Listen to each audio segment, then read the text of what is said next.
असल में जो आज जिस मकसद के लिए हम इकट्ठे हुए हैं वो महंगाई के खिलाफ हमारी एक कॉल दी गई है, हड़ताल की, एहतजाज की कॉल है।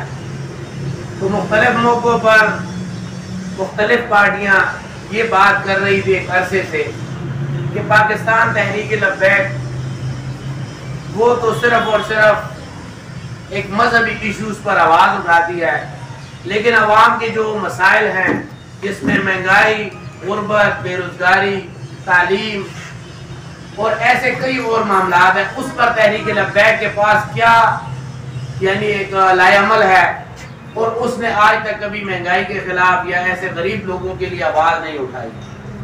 तो जनाब अल्लामा साद हुसैन रिजवी साहब, उन्होंने इन चीज़ों को देखते हुए एक भरपूर तरीके से एक लाएअमल तैयार किया और उन्होंने मुख्तलिफ जो हमारे हुकूमती वज़रा हैं उनको पैगाम भी पहुँचाए कि ये जो महंगाई आप कर रहे हो, पेट्रोल का बम गिरा दिया, कभी मिसाल के तौर पर गैस का, कभी बिजलियों के बिलों का, तो इससे गरीब लोग परेशान हैं और आप इसको फुल ये जो कीमतें बढ़ी हैं इसको वापस ले। तो इसके लिए उन्होंने एक पुरान तरीके से 72 घंटे का एक अल्टीमेटम दिया। उन 72 घंटों में कुछ भी ना हो सका। उसके बाद हड़ताल की कॉल दी गई। हड़ताल की कॉल देने के बाद हुकूमत ने जो 5 मेन मुतालबे थे, पेट्रोलियम मसनूआत की कीमतों में इजाफा फिलफौर वापस लिया जाए, हुकूमत अपनी शाह खर्चियाँ व आयशिया ख़त्म करे, सरकारी प्रोटोकॉल को कम किया जाए, रोज़ाना की बुनियाद पर सियासतदानों और सरकारी अफसरों को मिलने वाला लाखों लीटर पेट्रोल बंद किया जाए, जिसमें हुकूमत ने ये ऐलान कर दिया है कि जो उनको मराहत दी गई थी, मतलब बड़ी बड़ी गाड़ियाँ दी गई थी, उन्होंने ऐलान किया कि ये वापस कर दी जाएंगी। वज़रा से भी कुछ उन्होंने प्रोटोकॉल वापस ले लिए हैं, ऐलान कर दिया, अभी पता नहीं ली है या नहीं ली। तो इसमें कई ऐसे मुतालबे हैं जो तकरीबन 2 से 3 ऐसे मुतालबे हैं, उनका उन्होंने ऐलान कर दिया है जी। न्यूज़ वगैरह में, रिपोर्टों में ये चीज़ आ गई है और आप सबके सामने भी आ चुकी होगी। तो ये क्या थी, ये एक एहतजाज के कॉल करने की देर थी और ये हमारे जो निज़ाम है उसमें कुछ तब्दीली आपको नज़र आ गई। इसी तरह इंशाअल्लाह जब ये हड़ताल जिस दिन होगा तो उस दिन भी हमें उम्मीद है कि हुकूमत दोबारा भी इस पेट्रोलियम की जो कीमत है उस पर भी नज़रसानी करेगी और ये वापस ये कीमतें ले ली जाएंगी। अगर फ़र्ज करो ये नहीं ली जाती, उसके बाद भी साद हुसैन रिजवी साहब अगला भी लाएअमल देंगे और इन्होंने कई बार कहा कि भाई उनके पास अगर माशी क्या प्लान है, तो माशी प्लान मैं आपको बता दूं कि ये माशी प्लान आज से नहीं बल्कि आज से 1400 साल पहले हुजूर सल्लल्लाहु अलैहि वसल्लम ने हमें दिया हुआ है। तो दीन पे चलने वाले लोगों को आप ये कभी भी ना कहें कि उनके पास माशी प्लान क्या है। माशी प्लान 1400 साल पहले दे चुका है हुजूर सल्लल्लाहु अलैहि वसल्लम। हमें उस माशी प्लान के ऊपर अमल करना है। तो किसी मौलवी को ये इसकी तकलीफ की भी जरूरत नहीं है कि वो कोई लंबा चौड़ा माशी प्लान बनाए। वो हुजूर सल्लल्लाहु अलैहि वसल्लम की माशी प्लान उठाएगा और उसके ऊपर मनोहन अगर अमल करा दे तो पाकिस्तान की माशी सारे मसाइल हल हो सकते हैं। तो ये ऐसी कोई बात भी नहीं कि लोग कहते हैं कि भाई माशी प्लान इनके पास नहीं है, माशी प्लान नहीं है। जो मदीना की असल मदीना की जो रियासत थी उसी प्लान को पाकिस्तान में अगर नाफिज किया जाए तो हमें ये जितने भी कर्जों के बोझ तले हम दबे हुए हैं, IMF से कर्जे क्यों लिए गए हैं। आपको मैं ये बात बताऊं कि ये बड़े बड़े जो ब्रिज हैं वो बनाने के लिए कर्जे लिए गए हैं, मेट्रो ट्रेन बनाने के लिए कर्जे ले लिए गए हैं, ये मोटरवेज और ये जो जाले बिछी हैं इनके लिए कर्जे ले लिए गए हैं, पेशावर जो मोटरवे है उसके लिए कर्जे ले लिए गए, बिलियन ट्री सुनामी पता नहीं क्या उसके लिए कर्जे ले लिए गए।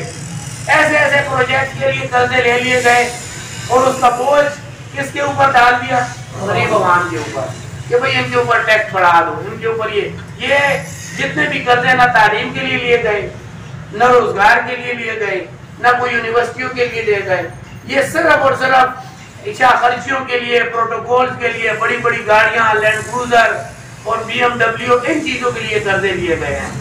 तो मैं आपको बताना चाहता हूँ कि ये सब चीजें खत्म करें और जो अवाम के बुनियादी मसाइल हैं, अवाम का बुनियादी मसला क्या है? रोजगार का है। अवाम का बुनियादी मसला तालीम का है। अवाम का बुनियादी मसला सेहत का है। इसके ऊपर हम तवज्जो नहीं देते हैं। निकासी हमारे चर्च का मसला है। हमारे चर्च का ये मसला नहीं है कि यहाँ पे आप मिसाल के तौर पर वो कोई ऐसे बैनर लगा दो, कुछ मिसाल कई ऐसे एक्टिविटीज कर दो जिसके ऊपर आपको फेम मिल जाए। यहाँ पे कॉलेज जो हजरों का कॉलेज है, डिग्री कॉलेज, वहाँ पे प्रोफेसर मौजूद नहीं है। वहाँ का तालीम का निज़ाम देखे हमें यहाँ पे बताया जाता है कि पाकिस्तान के जो बड़े बड़े लीडर हैं वो जी उनका ताल्लुक जिला अटक से है। वो फलां साहब, मैं उनका नाम नहीं लेना चाहूँगा। यहाँ पे 10 बार वो जीत चुके हैं इलेक्शन। कोई 3 बार जीत चुका है, कोई 5 बार जीत चुका है। वजीर भी रहे हैं, मुशीर भी रहे हैं, आला अहदेदार भी रहे हैं। क्या किया उन्होंने? हमारा कॉलेज जो बना हुआ है किस जमाने से आज तक उसमें कोई तब्दीली नहीं आई। उसकी दीवार भी गिर जाती है तो ज़करिया साहब लोगों को कॉल करता है कि बराए मेहरबानी आकर इसको दीवार को बना दिया जाए। ये आप लोगों के सबके इल्म में होगा कि वो दीवार भी गिर जाए तो उसके लिए फंड नहीं होता। यहाँ पे प्रोफेसर के लिए फंड नहीं है। तो मेन मकसद हमारा ये जो हड़ताल की कॉल है ये गरीब के हक के लिए आवाज उठाना है ताकि ये पैगाम हुकूमत तक पहुंचे और IMF तक ये पैगाम पहुंचे कि पाकिस्तान अभी ये जो इजाफी टैक्सेस का बोझ है ये बर्दाश्त नहीं कर सकती। उस तक भी ये पैगाम कैसे जाएगा अगर हम घर में सोए रहेंगे और आराम से अपने काम में मशगूल होंगे और रोते रहेंगे और कोई आवाज नहीं उठाएंगे। तो इससे क्या होगा कि IMF कहेगी कि भाई आवाम तो कोई मसला ही नहीं है, आप लोग वैसे ही कह रहे हैं।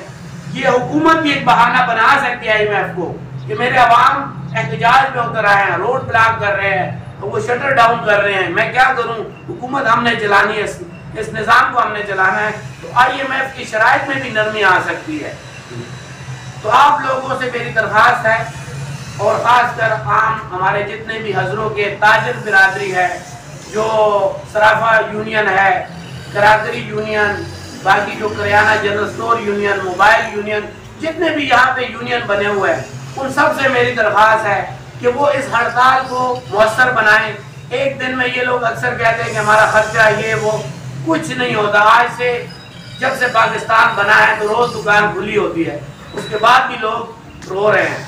तो एक दिन बंद करने से कोई ऐसा तूफान नहीं आ जाएगा, बल्कि आपका एहतजाज ऊपर तक जाएगा और पूरे मुल्क को इसके सम्राट मिलेंगे, गरीब आवाम को इसके सम्राट मिलेंगे। और अभी भाई ने कहा है कि लोग कहते हैं कि ये पार्टी का इख्तिलाफ है। तहरीक इंसाफ वाले चाहते हैं कि बंद ना हो, नून वाले चाहते हैं कि बंद ना हो, वो दूसरे पीपल पार्टी वाले चाहते हैं कि बंद ना हो। तो मैं ये आपको कह देना चाहता हूँ कि ये बिल्कुल किसी पार्टी की बात नहीं हो रही है। यहाँ पे गरीब आवाम की बात हो रही है। तो आप लोगों से गुजारिश है कि जो अगर दूसरे पार्टियों से भी अगर किसी का ताल्लुक है तो वो भी इस एहतजाज का हिस्सा बने। और ऐसा मिसाल के तौर पर वो कतील शिफाई का एक शेर है कि कतील गुस्सा कोई मुनाफिक नहीं कोई, जो जुल्म तो सहता है बगावत नहीं करता।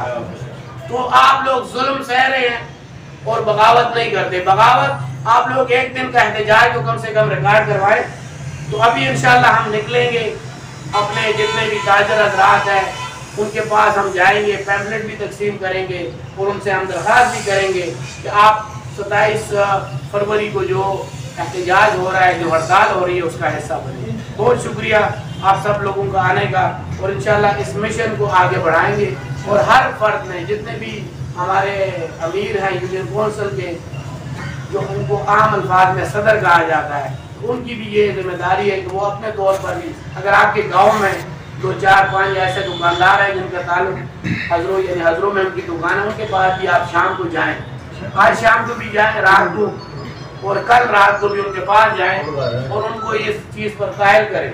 क्योंकि यहाँ पे ज़्यादातर इन्हीं गांव के लोग आते हैं, उनकी दुकानें, तो आप उनके पास जाएं 2-2, 3-3 बंदे एक जरगे की सूरत में कि आपने इस जो हड़ताल की काल है इसको मौसर बनाना और इसमें हमारे साथ खड़े होना है। बहुत शुक्रिया, थैंक यू।